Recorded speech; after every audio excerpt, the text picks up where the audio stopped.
नमस्ते बच्चों, रिमझिम दीदी आ गई। और बच्चों, हमारी आज की कहानी का नाम है गधे के कान वाला राजा। हाँ बच्चों, ऐसा राजा जिसके कान गधे के जैसे थे। तो बच्चों, एक राजा था, राजा शाहीन। बच्चों, बड़ा ही चमत्कारी राजा था वो क्या करता था, उसको तो बस अपनी फैशन में ही मगन रहता था। तरह तरह के हेयर स्टाइल बनाता था। सारा पैसा राज्य का अपने फैशन पर खर्च करता था, अपने कपड़ों पर, अपने जेवर पर। रोज तरह तरह के कपड़े पहनता और नए नए जेवर बनवाता। और उसको बच्चों प्रजा की मुसीबतों से, प्रॉब्लम से कोई मतलब ही नहीं था। अब एक बार क्या हुआ कि उसने एक नया नाई रखा। नाई कौन होता है बच्चों, पता है आपको? बाल काटने वाले को हम नाई बोलते हैं। तो जब नाई आया और जो राजा के बाल काटे उसको शाही नाई बोलते हैं, शाही नाई। तो नाई आया रामदीन। जो रामदीन था बच्चों, वो दूसरे गांव से आया था, बड़ा गरीब था। राजा ने उसे अपने प्राइवेट रूम में बुलाया और कहा, रामदीन, हम चाहते हैं कि तुम हमारा अच्छा सा हेयर स्टाइल बनाओ। हाँ, हमारे बड़े अच्छे बाल काटना तुम। जी महाराज, मेरा तो दूर दूर तक नाम है बाल काटने के लिए, आप बिल्कुल फिक्र मत करिए। ऐसे बाल काटूंगा आपके कि आप देखते रह जाएंगे। और दुनिया है ना, दुनिया आपको फॉलो करेगी। हाँ, हीरो से ज्यादा आप बढ़िया लगेंगे, चिंता मत करिए महाराज। तुम बोलते ज्यादा हो, तुम्हारी जवान मत चलाओ ज्यादा, तुम्हारा काम बोलना चाहिए, ठीक है? जी महाराज, जी महाराज, अब बैठिए बैठिए, मैं आपके बहुत अच्छे बाल बनाता हूँ अभी। और बच्चों, राजा बैठ गया कुर्सी पर और रामदीन खड़ा था राजा के बाल काटने के लिए। तो राजा ने अपना मुकुट उठाया। राजा मुकुट पहनता है ना, तो उसने अपना मुकुट उठाया, उसने अपने बाल पीछे किए। तो बच्चों, रामदीन ने क्या देखा पता है आपको? जब मुकुट हटाने पर और बाल पीछे करने पर कान दिखते हैं, ईयर्स, तो रामदीन ने देखा कि राजा के कान जो थे वो गधे के जैसे थे।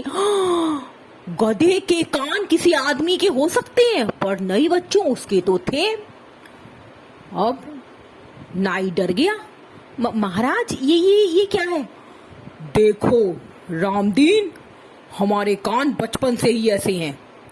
खबरदार, अगर ये बात किसी चिड़िया को भी पता लगी महल से बाहर या महल के अंदर, हम तुम्हें सजाए मौत देंगे। समझ आ गया? जी महाराज, आप फिक्र मत कीजिए, मेरे अलावा ये बात किसी को कभी पता नहीं लगेगी महाराज। हाँ, और याद रखना, आज से तुम ना किसी से मिलोगे ना बातें करोगे, अपने घर में भी किसी को नहीं बताओगे। जी महाराज, जी महाराज, मैं मारा जाऊं अगर बात मेरे मुंह से कहीं निकले। ये आप चिंता मत कीजिए महाराज, मैं किसी को नहीं बताऊंगा कि हमारे राजा के कान गधे के जैसे हैं। मैं किसी को भी नहीं बताऊंगा महाराज, सच बोल रहा हूँ आपको। खबरदार ये तुमने कभी रिपीट की तो याद रखना। जी महाराज, जी महाराज। और सुनो, हम तुम्हें एक अच्छा सा घर बना के दे रहे हैं, जंगल के पास, नदी किनारे, लोगों से और प्रजा से दूर, जहां तुम्हें किसी से भी मिलना जुलना नहीं होगा। दोस्त यार नाते रिश्तेदार सब को भूल जाओ, तुम बस अपनी पत्नी के साथ उस सुंदर से घर में रहो, खाओ पियो, मौज मस्ती करो, हमारे बाल काटो और घर जाओ।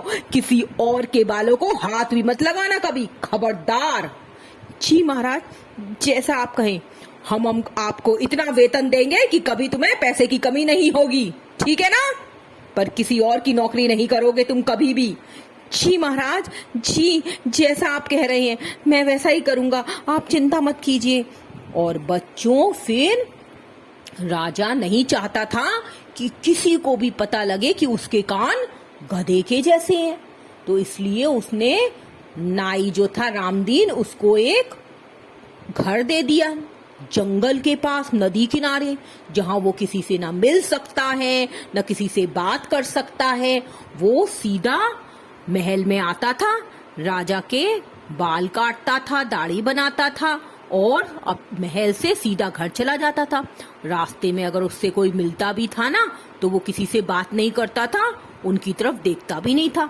एक बार रामदीन का पुराना मित्र मिला। अरे भाई रामदीन, अरे यार कितने दिन हो गए बैठा नहीं है साथ में। जब से तू महाराज का शाही नाई बना है, तू तो हमें भूल ही गया है भाई, क्या बात है। बच्चों, रामदीन कुछ नहीं बोला, उसने अपने कदम तेज कर दिए और चुपचाप अपने घर चला गया।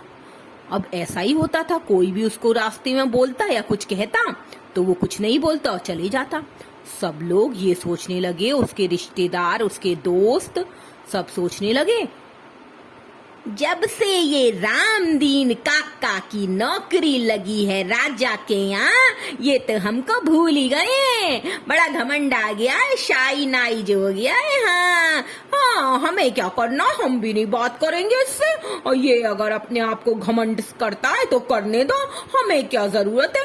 वो हम ना बोले ना देखे हमारी तरफ, हम भी इससे कभी कोई रिश्ता नहीं रखेंगे।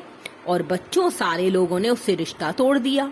कोई उससे बात ही नहीं करता था, क्योंकि वो किसी के बातों का जवाब नहीं देता था।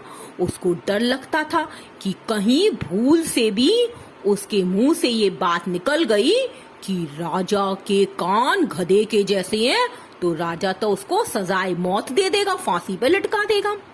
अब बच्चों, वो बड़ा दुखी रहता था। इधर राजा रोज नए कपड़े पहनता, शीशे में अपनी शक्ल देखता, तरह तरह के फेसेस बनाता और अपने आप को ही देखकर बड़ा खुश होता था।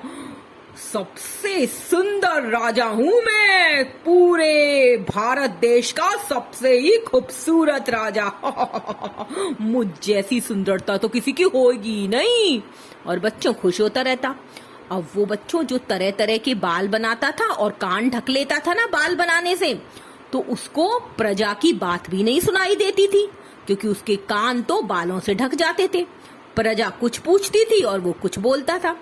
एक बार एक किसान आया, गरीब, उसने कहा, महाराज महाराज, हमारे इलाके में महीनों से बारिश नहीं हुई है, अकाल पड़ गया है महाराज, कुछ कीजिए। और राजा क्या जवाब देता है बच्चों? अच्छा भाई, ये बताओ आज मेरा हेयर स्टाइल कैसा लग रहा है, और ये देखो मैंने ये कुंदन का हार शोलापुर से मंगवाया है, कैसे लग रहा है। बच्चों, प्रजा को समझ ही नहीं आता था। सब लोग बड़े परेशान थे। राज्य में बड़ी गड़बड़ी चल रही थी, चोर लोग बढ़ गए थे, गलत काम हो रहे थे। पर क्योंकि राजा अपनी प्रजा पर और अपने देश पर ध्यान नहीं देता था, इसलिए आतंक बढ़ता जा रहा था, गुंडागर्दी बढ़ती जा रही थी और चोरियां बढ़ती जा रही थी और प्रजा बड़ी दुखी थी। हाहाकार मचा हुआ था प्रजा में। पर कोई क्या करे, कोई राजा से कुछ कह ही नहीं सकता था। मंत्री लोग भी डरते थे, वो डरते थे कि कहीं हमने कुछ कहा और महाराज ने हमें सजा दे दी तो।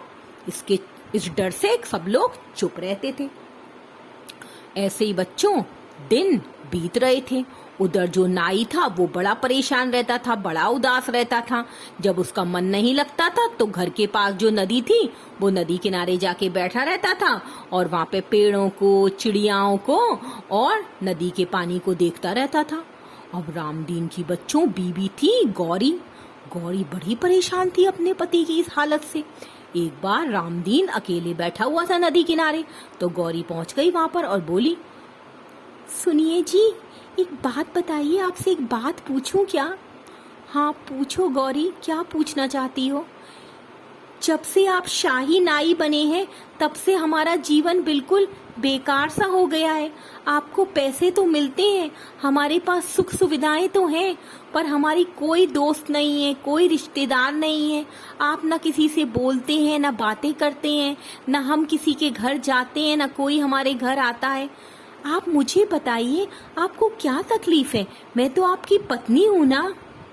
तो बच्चों रामदीन चुप, वो कुछ नहीं बोला। फिर उसकी पत्नी को समझ नहीं आया। पत्नी ने फिर कहा, आप मुझे बताते क्यों नहीं हैं? अगर आप ऐसे करेंगे तो मैं भी आपको छोड़ के चली जाऊंगी। अब बच्चों रामदीन को रोका नहीं गया अपने आप को। वो रोने लगा और जोर जोर से और बोला, क्या बताऊं तुमको, क्या बताऊं गौरी, क्या बताऊं। अपने महाराज है ना, महाराज, उन्होंने मुझे कहा है कि मुझे किसी और से बात नहीं करनी है, किसी और को एक राज नहीं बताना है। अच्छा, महाराज का कोई राज है? अच्छा, आप मुझे बताइए ना, मुझे बताइए ना, मैं किसी को नहीं बताऊंगी। महाराज के, गौरी तुम वादा करो किसी को भी नहीं कहोगी। आप चिंता मत करिए, मैं आप किसी को नहीं बताऊंगी, मुझे आपकी कसम है। अच्छा गौरी, अगर तुम्हारे मुंह से कुछ निकल गया तो महाराज मुझे मौत की सजा दे देंगे, इसलिए किसी को बताना मत गौरी, कभी भी मत बताना। अरे आप कैसी बातें कर रहे हैं, मैं आपकी पत्नी हूँ, क्या मैं चाहूंगी कि आपकी मौत हो? मैं किसी को भी नहीं बताऊंगी। और बच्चों फिर रामदीन ने बता दिया। महाराज है ना, महाराज, उनके कान है ना वो गधे के जैसे हैं और वो नहीं चाहते कि ये बात किसी को पता लगे, इसीलिए उन्होंने मुझे ये सुनी घर में रहने के लिए कहा है और सबसे बात करने के लिए मना किया है। और बच्चों गौरी को सुना तो वो भी अचंभित रह गई। और बच्चों ये बात और किसने सुनी पता है आपको? वहां नदी किनारे जो पेड़ खड़े थे, पेड़ों ने ये बात सुन ली और इस बात को अपने अंदर रख लिया, एब्जॉर्ब कर लिया। ट्रीज में भी जान तो होती है ना, लिविंग होते हैं ना ट्रीज, उन्होंने बात सुन ली। अब बच्चों गौरी घर पहुंची, अब उसकी भी पेट में दर्द होने लगा। उससे ये बात पेट में रखी नहीं जा रही थी, उसको मन रख कर रहा था किसी को बताए, पर वो अगर किसी और को बताती तो उसके पति की जान खतरे में हो जाती, राजा उसको मरवा देता। तो इसलिए बच्चों वो जंगल में पहुंची और उसने पेड़ से कहने लगी, पेड़ पेड़ सुनो सुनो पेड़ों, तुमको पता है अपने महाराज है ना, उनके कान गधे के जैसे हैं, गधे जाले कान है महाराज के। बच्चों पेड़ों ने सारी बात सुन ली, जो सारे पेड़ थे जंगल के। अब गौरी की जान में जान आई जब उसने ये बात पेड़ों से शेयर कर ली।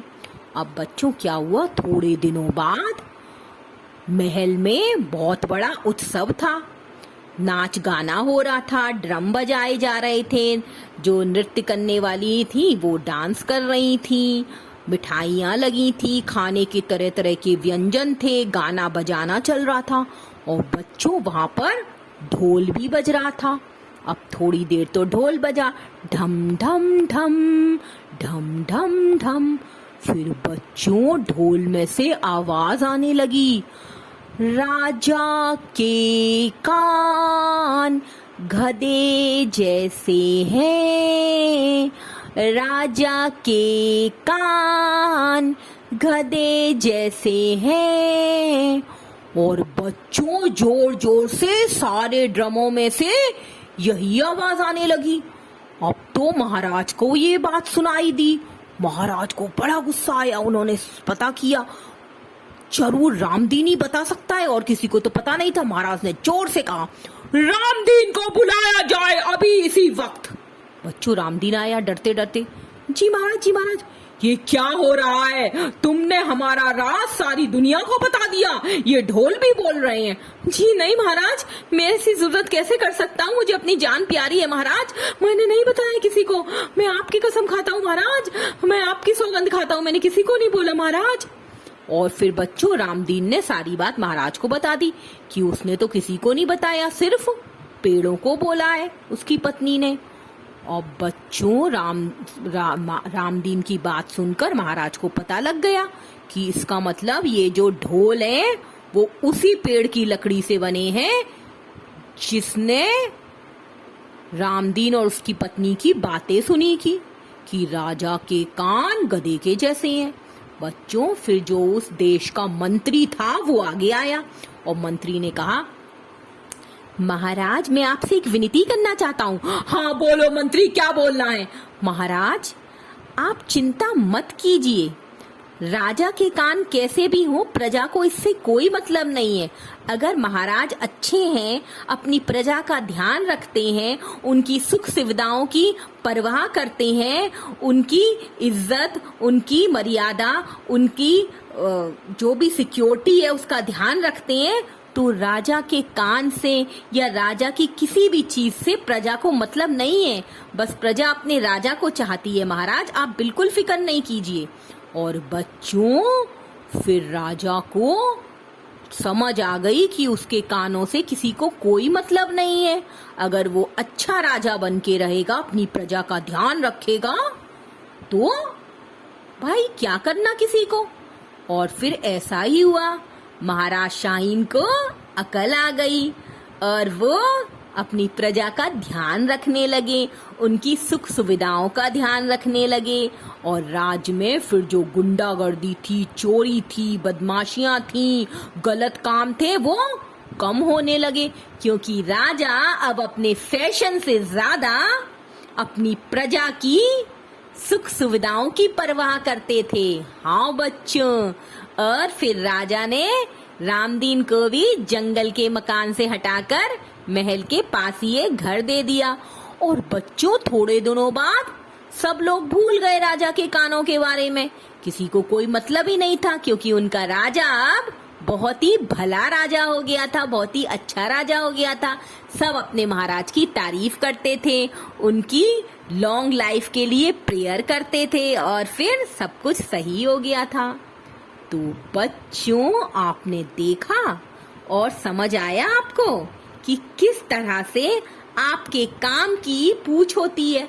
अगर आपका काम अच्छा है तो कोई नहीं जानना चाहता कि आप कैसे दिखते हो, आप छोटे हो, मोटे हो, गोरे हो, काले हो, आपके कान कैसे हैं, आपकी नाक कैसी है, आपके बाल कैसे हैं, किसी को कोई मतलब नहीं होता। अगर आपके काम अच्छे हैं तो आप बहुत ही अच्छे इंसान हैं। जैसे कि राजा के साथ हुआ, पहले राजा समझता था सब उसके कान का मजाक बनाएंगे, पर जब वो अच्छे काम करने लगा तो सब उसके प्रजा भी उसकी फैन हो गई। इसी तरह से बच्चों, अपने काम पर ध्यान दो, है ना? ठीक है ना? So good night, sweet dreams.